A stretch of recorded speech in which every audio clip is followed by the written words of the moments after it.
तमाम चुनावी रैलियों, सभाएं और सभी पार्टियों द्वारा एक दूसरे पर आरोपों के तीखे हमलों के बाद आज हरियाणा की 90 विधानसभा सीटों पर मतदान हो रहे हैं। हरियाणा, जहां इस बार का विधानसभा चुनाव कई मायनों में काफी खास रहने वाला है। अगर हम बीते कुछ दिनों पर नजर डालें तो इस बार वोटिंग से पहले हरियाणा विधानसभा चुनाव को लेकर काफी उठापटक देखने को मिली। फिर चाहे वो बीजेपी के नेताओं द्वारा किसानों को लेकर की गई बयानबाजी हो, या फिर सभी दल के नेताओं का दल बदलने का सिलसिला, या दिल्ली के पूर्व मुख्यमंत्री अरविंद केजरीवाल का हरियाणा विधानसभा चुनाव से ठीक कुछ दिन पहले जेल से बाहर आना हो, ऐसे ही तमाम राजनीतिक गतिविधियां इस बार हरियाणा विधानसभा चुनाव की वोटिंग से पहले देखने को मिली, जिसके बाद आज हरियाणा की सभी 90 विधानसभा सीटों पर मतदान जारी है। तो नायाब सिंह सैनी से लेकर दीपेंद्र सिंह हुड्डा, विनेश से लेकर चौटाला परिवार तक की सभी सीटों का क्या है हाल और हरियाणा की हॉट सीटों पर कैसे हैं चुनावी समीकरण, अपनी इस रिपोर्ट में आज इसी पर करेंगे चर्चा। नमस्कार, मैं आकांक्षा और आप देख रहे हैं इंडिया पब्लिक खबर। हरियाणा में तमाम राजनीतिक उठापटक के बाद आज सभी 90 विधानसभा सीटों के लिए वोटिंग जारी है। सत्तारूढ़ भारतीय जनता पार्टी लगातार तीसरी बार राज्य की सत्ता हासिल करने की कोशिश कर रही है, जबकि कांग्रेस एक दशक के बाद सरकार में वापसी की उम्मीद कर रही है। तो वहीं आम आदमी पार्टी एक बार फिर से अपनी किस्मत आजमाने के लिए मैदान में उतरी है, जबकि INLD यानी कि इंडियन नेशनल लोकदल और JJP यानी कि जन नायक जनता पार्टी भी सत्ता की भागीदारी बनने की आजमाइश में जुटी हुई है। INLD ने बहुजन समाजवादी पार्टी के साथ गठबंधन किया है, जबकि JJP ने यूपी के नगीना से सांसद चंद्रशेखर आजाद की पार्टी ASP यानी कि आजाद समाज पार्टी के साथ हाथ मिलाया है। बता दें, हरियाणा विधानसभा चुनाव में कुल 1031 उम्मीदवार चुनावी मैदान में हैं। चुनाव में नायाब सिंह सैनी, पूर्व मुख्यमंत्री भूपेंद्र सिंह हुड्डा, कांग्रेस प्रत्याशी विनेश फोगाट और JJP के दुष्यंत चौटाला की किस्मत का फैसला भी होना है। ये नाम इस बार के प्रचार प्रसार में काफी चर्चा में है। नायाब सिंह सैनी की बात करें तो बीजेपी ने नायाब सिंह सैनी को इस उद्देश्य के चलते CM बनाया था ताकि वो OBC वोटर्स को बीजेपी के पक्ष में ला सके। तो वहीं भूपेंद्र सिंह हुड्डा कांग्रेस का बड़ा चेहरा है, जिसकी वजह से कांग्रेस को फायदा मिल सकता है, जबकि विनेश फोगाट ने अपनी रेसलिंग में जो परेशानियां झेली उसके लिए वो बीजेपी को इसे जिम्मेदार मानती है। साथ ही किसानों के मुद्दों को भी विनेश ने उठाने की कोशिश की और इन्हीं मुद्दों के साथ वो कांग्रेस के साथ हैं और हरियाणा की जनता को जीत के बाद उनके हक दिलाने की बात कर रही हैं। फिलहाल सुबह 7 बजे से शाम 6 बजे तक वोटिंग जारी है। नतीजे 8 अक्टूबर को आएंगे, लेकिन सबसे पहले जान लेते हैं कि कौन सी पार्टी कितने सीटों पर चुनाव लड़ रही है। तो हरियाणा चुनाव के लिए बीजेपी ने 90 में से 89 सीटों पर कैंडिडेट खड़े किए हैं। कांग्रेस ने भी 89 सीटों पर उम्मीदवार उतारे हैं। CPIM 1 सीट पर और दुष्यंत चौटाला की JJP और आजाद समाज पार्टी गठबंधन 78 सीटों पर चुनाव लड़ रही है। इनमें से JJP ने 66 सीटों पर अपने उम्मीदवार उतारे हैं, यानी कि 12 सीटें ASP यानी कि आजाद समाज पार्टी को दी गई हैं। INLD 51 सीटों पर चुनाव लड़ रही है, जबकि उससे अपनी सहयोगी BSP को उसने 35 सीटें दी हैं। वहीं आम आदमी पार्टी ने 88 सीटों पर दांव लगाया है। वहीं मुख्य रूप से इस चुनाव में बीजेपी और कांग्रेस दोनों का काफी कुछ दांव पर लगा है, इसलिए टिकट बांटते समय भी दोनों ने जाति समीकरण का पूरा ध्यान रखा।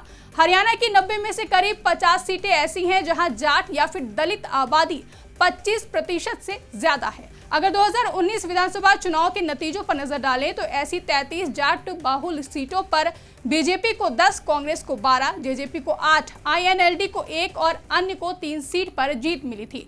तो वहीं 25% से ज्यादा दलित आबादी वाली 16 सीटों को देखें तो बीजेपी को 2, कांग्रेस को 8, JJP को 4 और अन्य को 2 सीटें मिली थी। वहीं इस बार के विधानसभा चुनाव में हरियाणा के ग्रामीण इलाकों में मतदाताओं तक पहुंचने, गैर जाट और दलित मतदाताओं को एकजुट करने के लिए सक्रिय रूप से काम करने के अलावा बीजेपी के अभियान को कांग्रेस में कथित अंदरूनी कलह से भी फायदा मिला है, जिसके बाद जहां जातिगत समीकरण और पार्टी के अंदरूनी कलह केंद्र में है। हरियाणा में बहुकोणीय मुकाबला होने की वजह से बीजेपी को उम्मीद है कि लोकसभा में निराशाजनक प्रदर्शन के बाद वोटों का बंटवारा उसके पक्ष में हो जाएगा। तो वहीं कांग्रेस का मानना है कि उसे बीजेपी के खिलाफ चल रही सत्ता विरोधी लहर का फायदा मिलेगा। ऐसे में आइए जानते हैं कि सूबे की हॉट सीटें कौन कौन सी हैं। वैसे तो हरियाणा विधानसभा चुनाव में सभी सीटों पर भीषण टक्कर होने वाली है। इस चुनाव में लड़ाई किसी 2 या फिर 3 पार्टी में नहीं है, बल्कि कई पार्टियां चुनावी जंग में शामिल हैं और सभी सरकार बनाने का दावा भी कर रही हैं। लेकिन हरियाणा में 5 ऐसी विधानसभा सीटें हैं जिस पर पूरे प्रदेश की नजर रहने वाली है। तो हरियाणा की हॉट सीटों में से एक एलनाबाद विधानसभा सीट है। इन सीटों से 2010 से 2021 के बीच लगातार 4 चुनाव जीतने वाले इनेलो के अभय सिंह चौटाला का मुकाबला कांग्रेस के भरत सिंह बेनीवाल, बीजेपी के अमीर चंद, आप के मनीष अरोड़ा और जेजेपी एएसपी की अंजनी लड्डा से है। 4 चुनाव जीतने के बावजूद अभय सिंह चौटाला इस बार मुकाबले में हैं। उन्हें कांग्रेस के बेनीवाल से कड़ी टक्कर मिल रही है, जबकि माना जाता है कि अभय सिंह चौटाला को शहरी मतदाताओं का समर्थन मिल रहा है, लेकिन ग्रामीण इलाकों में कांग्रेस उम्मीदवार मजबूत हैं। वहीं दूसरी हॉट सीट है अंबाला कैंट विधानसभा, जहां बीजेपी उम्मीदवार और पूर्व गृह एवं खेल मंत्री अनिल विज इस सीट से 6 बार चुनाव जीत चुके हैं। उन्होंने 2009 से 2019 के बीच लगातार 3 बार जीत दर्ज की है। अनिल विज को अब राज्य के सबसे कठिन चुनावों में से एक का सामना करना पड़ रहा है, जिसमें उनकी सीट पर कड़ा मुकाबला है। अनिल विज कांग्रेस के परमिंदर सिंह परी और कांग्रेस के बागी चित्रा के बीच त्रिकोणीय मुकाबले में हैं। चित्रा एक निर्दलीय उम्मीदवार के रूप में चुनाव लड़ रही हैं, तो वहीं अनिल विज 7वीं बार चुनाव लड़ रहे हैं और उन्हें उम्मीद है कि कांग्रेस के वोट चित्रा सरवारा और परमिंदर सिंह परी के बीच बट जाएंगे, जिससे उनकी जीत का रास्ता साफ हो जाएगा। अब बात करेंगे तीसरी हॉट सीट की, जो कि है रानिया विधानसभा।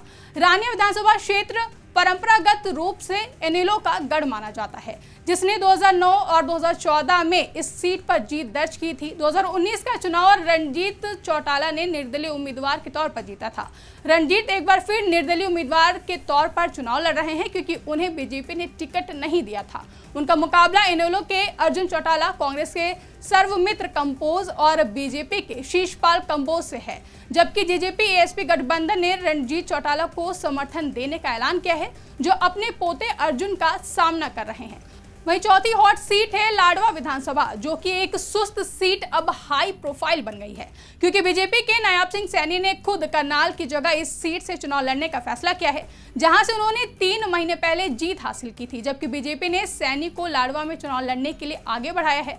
उनका मुकाबला कांग्रेस उम्मीदवार मेवा सिंह से है, जो मौजूदा विधायक है और जिन्होंने 2019 में भाजपा उम्मीदवार पवन सैनी को हराकर अच्छे अंतर से जीत हासिल की थी। इसे दिलचस्प बनाने के लिए आईएनएलडी बीएसपी उम्मीदवार सपना बरशामी इस सीट को जीतने के लिए कड़ी मेहनत भी कर रही हैं। वहीं अगली सीट है उचाना कला विधानसभा। उचाना कला की हॉट सीट इसलिए है क्योंकि यहां पर जाटलैंड माना जाता है, जहां इस बार दिलचस्प मुकाबला देखने को मिल रहा है, जहां पूर्व उप मुख्यमंत्री दुष्यंत चौटाला जेजेपी का प्रतिनिधित्व करते हैं। जेजेपी जिसे न केवल पूर्व सहयोगी बीजेपी ने छोड़ दिया, बल्कि जेजेपी के कई विधायक भी पार्टी छोड़कर चले गए। दुष्यंत ने 2019 में इस सीट पर 45,000 से ज्यादा वोटों से जीत दर्ज की थी और बीजेपी दूसरे नंबर पर रही थी। हालांकि बाद में दोनों पार्टियों ने 2019 में गठबंधन करके सरकार बनाई, तो वहीं कांग्रेस ने पूर्व बीजेपी सांसद बृजेंद्र सिंह को मैदान में उतारा है, जिन्होंने 2024 के लोकसभा चुनावों से पहले बीजेपी छोड़ दी थी, जबकि बीजेपी ने इस सीट से देवेंद्र अत्री को मैदान में उतारा है। फिलहाल हरियाणा में मुकाबला कांटे का है। सभी सीटों पर मतदान जारी है और जनता सभी 90 सीटों के उम्मीदवारों की किस्मत का फैसला ईवीएम में कैद करने का काम कर रही है, लेकिन वोटिंग के बीच भी बयानबाजी जारी है। अंबाला कैंट विधानसभा सीट से बीजेपी प्रत्याशी अनिल विज ने वोट डालने के बाद कांग्रेस पर निशाना साधते हुए कहा कि कुमारी शैलजा कांग्रेस में घुटन महसूस कर रही हैं, पार्टी में उनका सम्मान नहीं हो रहा है।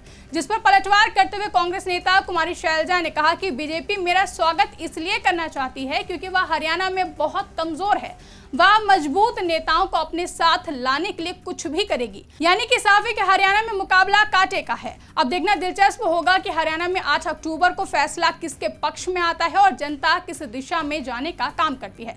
फिलहाल आपको क्या लगता है कि हरियाणा में इस बार किसकी सरकार बनेगी? कमेंट करके हमें जरूर बताएं। साथ ही अगर अभी तक हमारे YouTube चैनल को सब्सक्राइब नहीं किया है तो चैनल को सब्सक्राइब करना ना भूलें।